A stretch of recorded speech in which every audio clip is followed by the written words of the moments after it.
یہی تو معاملہ تھا کہ آج سے پہلے جب میں کبھی بیمار ہوتی تھی تو ہمارے شوہر محمد صلی اللہ علیہ وسلم میری بارگاہ میں آتے تھے تو پیار و محبت کرتے تھے اور ہنسی مذاق کی باتیں ہوا کرتی تھی، لیکن اب اس سفر سے جب آئی ہوں تو بیمار بھی ہوں، لیکن وہ لطف و کرم جو پہلے میں دیکھا کرتی تھی آپ صلی اللہ علیہ وسلم کی طرف سے نہیں دیکھ رہی ہوں۔ اب میں کیا دیکھ رہی ہوں؟ آپ صلی اللہ علیہ وسلم آتے ہیں اور کہتے ہیں السلام علیکم کیسی ہو، بس یہی پوچھ کر کے چلے جاتے ہیں، میرے ساتھ بیٹھتے بھی نہیں ہیں۔ بہرحال عائشہ رضی اللہ تعالیٰ عنہ نبی کریم صلی اللہ علیہ وسلم سے کہتی ہیں کہ ایک کام کیجیے، آپ مجھے اپنے میکے جانے کی اجازت دیجیے، میں اپنے ابا امی کے پاس جانا چاہتی ہوں۔ جانے کا مقصد ان کا یہ تھا کہ پورے حالات کیا ہے، حقیقی صورتحال کیا ہے، اس کو جاننا چاہتی تھی۔ نبی کریم صلی اللہ علیہ وسلم نے اجازت دے دیا اور عائشہ رضی اللہ تعالیٰ اپنے میکے چلی گئی اور پورا واقعہ اپنی امی کی زبانی سن کے بہت حیران پریشان ہوئی۔ عائشہ رضی اللہ تعالیٰ عنہ کے جانے کے بعد نبی کریم صلی اللہ علیہ وسلم نے حالات کا جائزہ لینے لگے۔ کیا ہے، اللہ کے نبی صلی اللہ علیہ وسلم عالم الغیب نہیں تھے، وہ نہیں تھے کہ ہر جگہ ہر چیز کو جاننے والے تھے، جو اللہ تعالیٰ آپ کو بتاتا وہی پتہ چلتا، جو اللہ تعالیٰ نہیں بتاتا وہ آپ کو پتہ نہیں چلتا تھا۔ عائشہ رضی اللہ تعالیٰ عنہ کے میکے جانے کے بعد نبی کریم صلی اللہ علیہ وسلم نے اپنے صحابہ کرام سے، جو خاص صحابہ کرام تھے، ان سے مشورہ کیا، حضرت اسامہ بن زید رضی اللہ تعالیٰ عنہ سے، حضرت علی رضی اللہ تعالیٰ عنہ سے، اور اسی طرح بریرہ رضی اللہ تعالیٰ جو آپ کی لونڈی تھی، ان سے پوچھا کہ عائشہ کے بارے میں تمہاری کیا خیال ہے؟ تو بہرحال کچھ لوگوں نے کہا نہیں، یہ بہت پارسا ہیں، بہت نیک ہیں، خیر کے علاوہ ان کے اندر کوئی چیز نہیں ہے، ان سے یہ غلطی نہیں ہو سکتی ہے۔ اور کچھ لوگوں نے دبے لفظوں میں مشورہ دیا کہ اللہ کے نبی صلی اللہ علیہ وسلم آپ کے لیے اللہ نے تنگی نہیں رکھا، آپ دوسری عورتوں سے بھی شادی کر سکتے۔ بہرحال یہ ایک تو اللہ کے نبی صلی اللہ علیہ وسلم نے صحابہ کرام سے مشورہ لیا، ان کی رائے جاننے کی کوشش کیا اور خود بھی پریشان، 1 مہینہ سے زیادہ کا وقفہ ہو گیا۔ اللہ کے نبی صلی اللہ علیہ وسلم ایک دن، عائشہ رضی اللہ تعالیٰ کہتی ہیں کہ ایک دن اللہ کے نبی صلی اللہ علیہ وسلم میرے یہاں آئے اور یہ کہنے لگے کہ اے عائشہ، اگر تم سے غلطی ہو گئی ہے تو تم اللہ سے توبہ کر لو، اور اگر تم سے غلطی نہیں ہوئی ہے تو پھر انشاءاللہ اللہ تم کو بری قرار دے دے گا۔ عائشہ رضی اللہ تعالیٰ کہتی جب میں نے اپنے شوہر امام کائنات محمد صلی اللہ علیہ وسلم کی زبانی یہ بات سنی تو اب مجھے کچھ برداشت نہیں ہوا۔ ایک تو میں تھکی ہاری اور میرے اوپر یہ الزام، یہ بہت بڑا حادثہ تھا، ہم اور آپ اس کو فیل ایسے نہیں کر سکتے۔ آپ سوچیں کہ آپ کے سماج میں کوئی شریف گھرانہ ہو، شریف آدمی ہو، شریف گھر کی بیٹی ہو، شریف کی عقد نکاح میں ہو، اور پورا خاندان مشہور ہو شرافت میں، دینداری میں، تقوی پرہیزگاری میں، اگر مشہور ہو، اس کی بیٹی کے اوپر الزام لگ جائے، اس کی بیوی کے اوپر الزام لگ جائے تو کتنا بڑا بدنامی کا سبب بنتا ہے۔ عائشہ رضی اللہ تعالیٰ کہتی ہے میں رات بھر روتی رہی، پورا دن بھی روتی رہی، نہ مجھے نیند آتی تھی، نہ میرے آنسوؤں کا سمندر سوکھتا تھا، میں حیران پریشان تھی۔ جب نبی کریم صلی اللہ علیہ وسلم میرے پاس آئے اور یہ کہنے لگے کہ اگر آپ سے غلطی ہوئی ہے تو آپ توبہ کر لیجئے، تو اب میرے آنسو سوکھ گئے اور میں نے اپنی امی سے کہا امی جواب دو۔ امی نے کہا اللہ بیٹی میں اللہ کے نبی کو کیا جواب دوں؟ میں نے اپنا ابا سے کہا ابا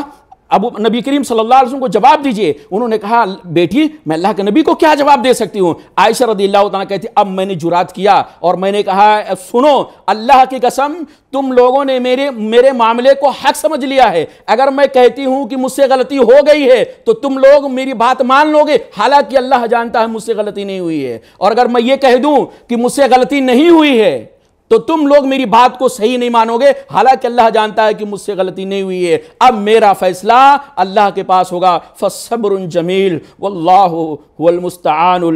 عَلَى مَا تَصِفُونَ۔ اب صبر جمیل کے علاوہ کوئی طریقہ نہیں ہے، صبر کروں گی اور اللہ کے حوالے کر دوں گا۔ عائشہ رضی اللہ تعالیٰ کہتی ہیں کہ یہ کہنا تھا کہ اللہ رب العالمین آسمان سے وحی کا سلسلہ شروع کر دیتا ہے اور نبی کریم صلی اللہ علیہ وسلم پر وحی نازل ہونے لگتی ہے۔ سورہ نور آیت نمبر 11 سے لے کر 20 تک کے 10 آیتیں اللہ تعالیٰ نے عائشہ رضی اللہ تعالیٰ کی برات کے بارے میں نازل کیا، اور یہ جیسے پورا چرچا تھا پورے مدینہ کے اندر کہ ابو بکر کی بیٹی نبی کی چہیتی بیوی یہ غلط کام کر لی ہے، ایسے ہی اللہ تعالیٰ نے عائشہ رضی اللہ تعالیٰ کی برات کا اظہار کیا۔ اس واقعے کے اندر بہت سبق ہے، بہت نصیحتیں ہیں۔ پہلی بات تو یہ کہ آپ دیکھیں کہ اللہ رب العالمین کا ہر فیصلہ مومن کے حق میں بہتر ہی ہوتا ہے۔ تہمت لگ رہی ہے پورے مدینہ کے اندر، گلی گلی یہ چرچا ہو رہا ہے کہ عائشہ رضی اللہ تعالیٰ ایسا کیا، عائشہ رضی اللہ تعالیٰ ویسا کیا، پورے مدینہ کے اندر چرچا ہے، اور اللہ تعالیٰ کیا کہہ رہا ہے؟ کہہ رہا ہے کہ اس کو تم برا مت سمجھو، اس کو برا مت سمجھو، یہ تمہارے حق میں بہتر ہے. یعنی اللہ کا ہر فیصلہ مومن کے حق میں بہتر ہوتا ہے. کیسے بہتر ہوتا ہے؟ اللہ اکبر. یعنی بہتر ایسے ہوتا ہے کہ اللہ تعالیٰ نے دیکھیے کہ وہ جو مصیبت آئی، جو پریشانی آئی، نبی کا خاندان، ابو بکر کا خاندان، نبی کی بیوی، ابو بکر کی بیٹی جو حیران اور پریشان ہوئی اور مسلمان اندر سے بہت زیادہ کلفت کے شکار ہوئے، سب اس کلفت کی وجہ سے صبر کیا. صبر کا اللہ تعالیٰ نے ان کو بدلہ دیا دنیا کے اعتبار سے اور آخرت کے اعتبار سے. حضرت عائشہ رضی اللہ تعالیٰ عنہا کے واقعے میں ایک دوسرا اور اہم سبق ملتا ہے، وہ یہ کہ جو اللہ پر توکل کرتا ہے، بھروسہ کرتا ہے، اللہ تعالیٰ اس کو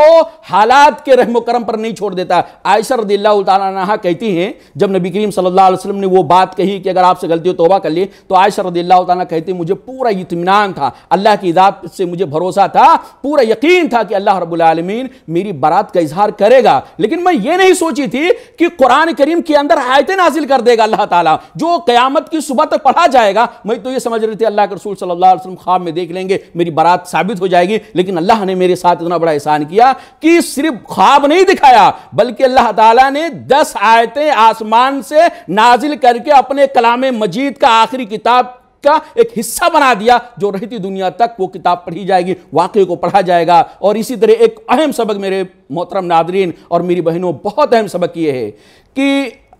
ہمارے گھر کے اندر بھی حادثہ ہو سکتا ہے، ہماری عزتوں سے کھلواڑ کوئی کر سکتا ہے، کسی عائشہ، کسی خدیجہ، کسی سلمہ، کسی زینب کے اوپر الزام لگ سکتا ہے. اس موقع پہ عائشہ رضی اللہ تعالی عنہا کی اس واقعے کو سامنے رکھنا، یہ نہیں کہ ہوش و حواس کھو دینا، خودکشی کر لینا، ڈیزل پٹرول ڈال کر کے اپنے آپ کو جلا لینا، یہ اس کا حل نہیں ہے. عائشہ رضی اللہ تعالیٰ عنہ سے زیادہ تکلیف کسی کو نہیں ہوئی، لیکن عائشہ رضی اللہ تعالیٰ عنہ تکلیف کے ٹائم پر بھی اللہ سے رشتہ مضبوط کیا اور اللہ نے ان کی مدد کیا. یہ یاد رکھیں، جب بھی دنیا کے اندر مصیبت آئے، پریشانی آئے، عورتیں خاص طور سے ہماری بہنیں اگر یعنی میکے کی طرف سے کوئی پریشانی آئے، سسرال کی طرف سے کوئی پریشانی آئے، ساس سسر کی طرف سے کوئی پریشانی آئے، عزت کا معاملہ ہو تو ہوش و حواس نہ کھوئیں، اپنی ایمان کو تازہ کریں اور عائشہ رضی اللہ تعالیٰ عنہ کے اس واقعے کو ایک بار ضرور پڑھ لینا تو انشاءاللہ آپ کو تازگی ملے گی، ہمت ملے گی. اللہ تعالیٰ سے دعا ہے کہ اللہ رب العالمین ہم تمام